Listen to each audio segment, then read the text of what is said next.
Bagaimana cara menggunakannya? Apakah mereka tetap harus menggunakan MDI?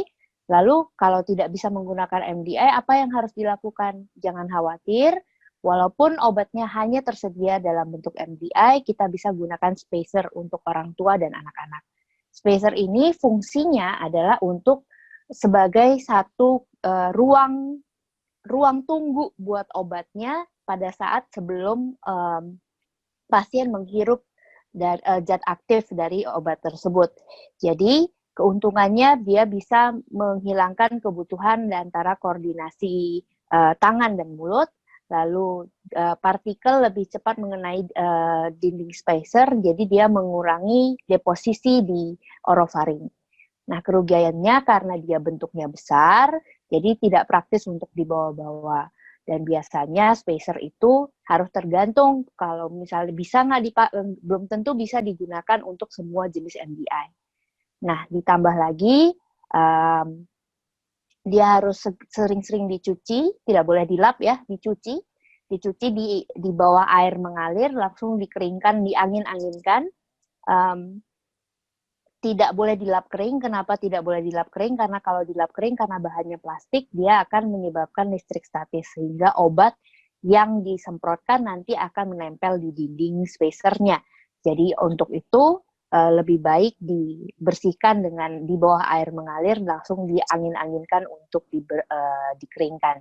Nah, kekurangannya lagi sebenarnya untuk mendapatkan spacer ini bukan barang yang murah, jadi agak sulit untuk ditemukan.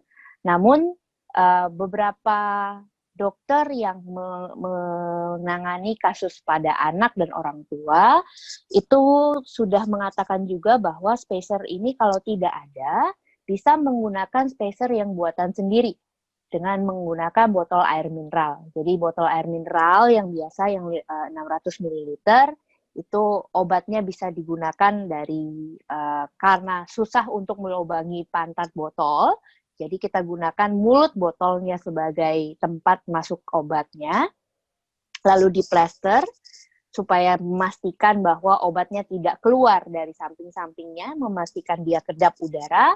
Lalu pantat botolnya kita potong, lalu dilapisi plester juga supaya tidak tajam. Jadi itu yang dijadikan sebagai mouthpiece ke pasien. Jadi itu bisa digunakan sebagai pengganti spacer jika spacer tidak ada. Nah, bagaimana dengan efikasinya dengan spacer yang buatan pabrik? Ternyata tidak terlalu signifikan bedanya antara spacer buatan pabrik dengan spacer buatan sendiri dengan menggunakan botol air mineral. Jadi kalau seandainya teman-teman menemukan pasien yang tidak bisa menemukan spacer atau tidak mungkin keuangannya kurang mampu untuk membeli spacer, bisa disarankan untuk menggunakan spacer buatan sendiri. Jadi kesalahan umum yang biasanya dilakukan pada saat menggunakan spacer adalah memastikan bahwa dia tidak masih tertutup rapat ketika mouthpiece masuk ke spacer. Jadi saat mouthpiece masuk ke spacer, itu harus kita pastikan bahwa mouthpiece-nya benar-benar masuk dan juga tidak ada kebocoran di sekitar mouthpiece. Posisi inhaler tegak itu juga kadang-kadang gagal dilakukan karena kalau tidak tegak takutnya obatnya tidak bisa keluar dengan baik.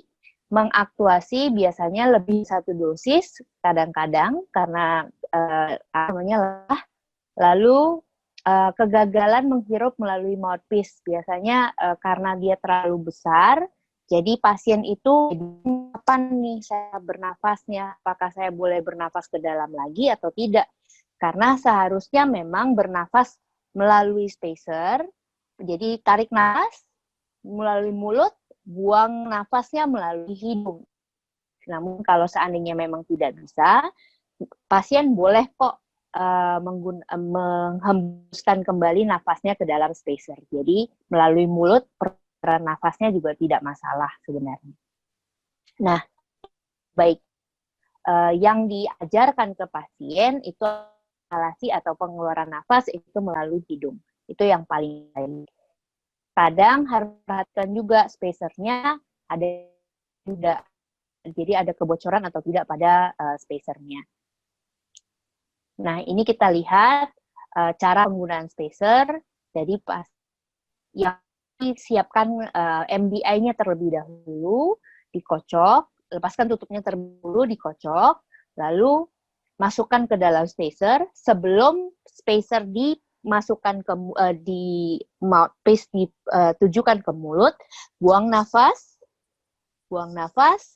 lalu siapkan spacernya, pencet MDI-nya, lalu tarik nafas seperti biasa.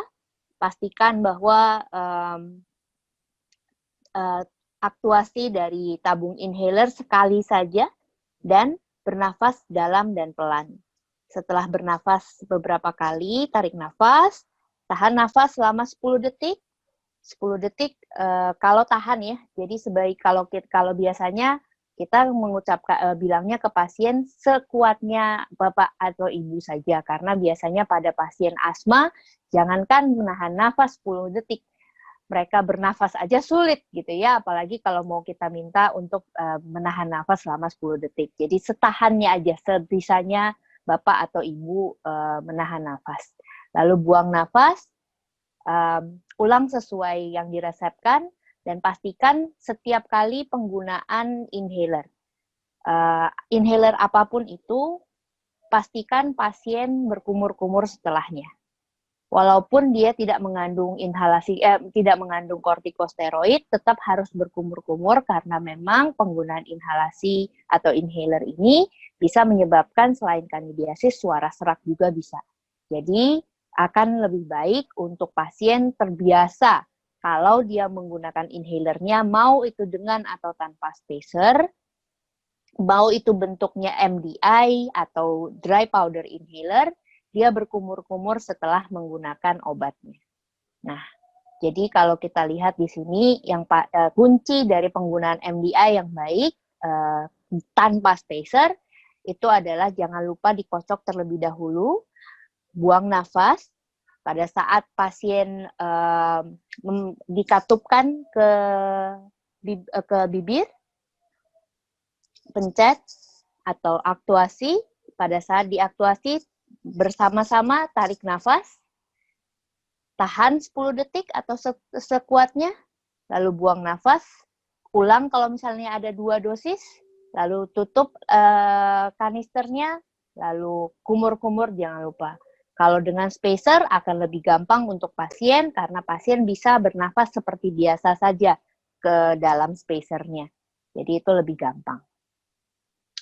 Nah, jadi jangan lupa, penting sekali langkah-langkah ini benar pada saat pasien menggunakan MDI dengan spacer, dengan atau tanpa spacer.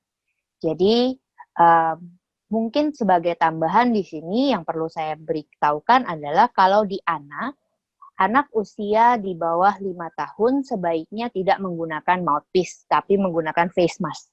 Face mask karena untuk anak di bawah 5 tahun, karena dia suka bergerak dan belum bisa kita minta untuk berkoordinasi, bernafas dengan mulut, buang lagi dari hidung, bernafas lewat mulut, buang dari hidung, sebaiknya sih kita gunakan kalau untuk anak-anak yang belum mampu diperintahkan seperti itu menggunakan face mask. Kalau misalnya anak-anaknya sudah bisa diminta